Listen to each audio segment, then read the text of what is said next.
J'aime à répéter que les plus grands chefs-d'œuvre de l'art sont le fruit de l'amour pour un être mortel, et bien en voici un, qui est le fruit de la haine. Joshua Reynolds, ayant décrété que le bleu était une couleur inapte à constituer la dominante d'un tableau, son rival Gainsborough lui répondit avec ce portrait dans la tradition de Van Dyck.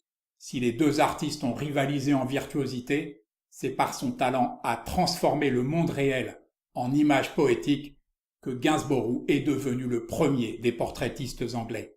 Pourtant, il avait la même capacité à transmettre l'émotion ressentie devant les forces de la nature, et ces paysages, moins connus chez nous, firent l'admiration des peintres romantiques anglais.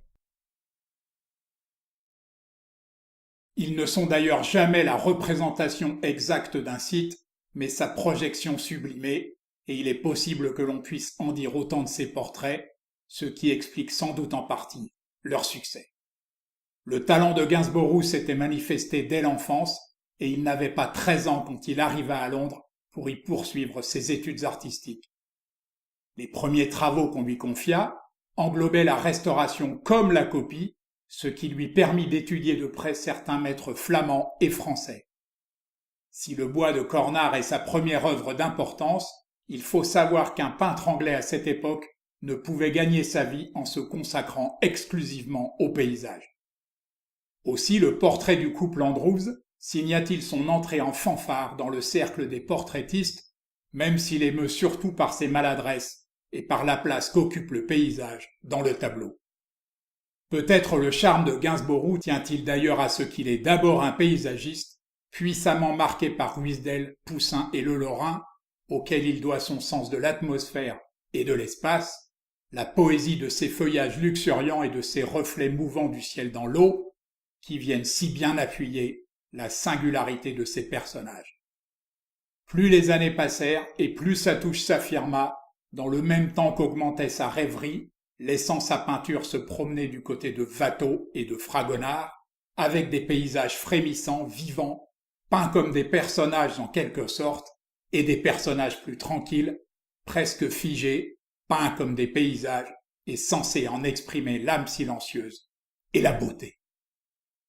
À Bath, station thermale à la mode, où Gainsborough s'était installé, les commandes affluèrent vite pour ce peintre qui savait si bien flatter ses modèles et les placer dans un écrin de nature à leur mesure.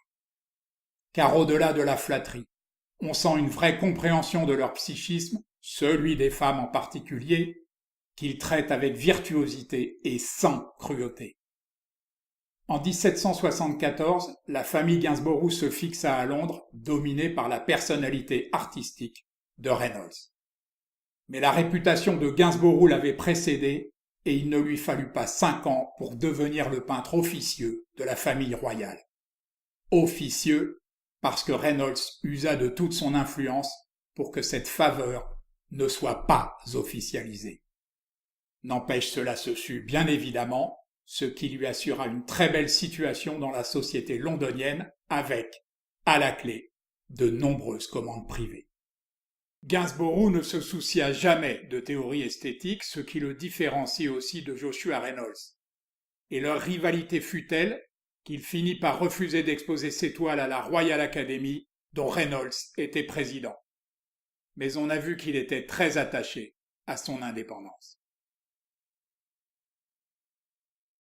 Il y avait chez Gainsborough un lyrisme que cachait mal son affirmation, un brin provocatrice, qu'il était paysagiste par nature et portraitiste par nécessité.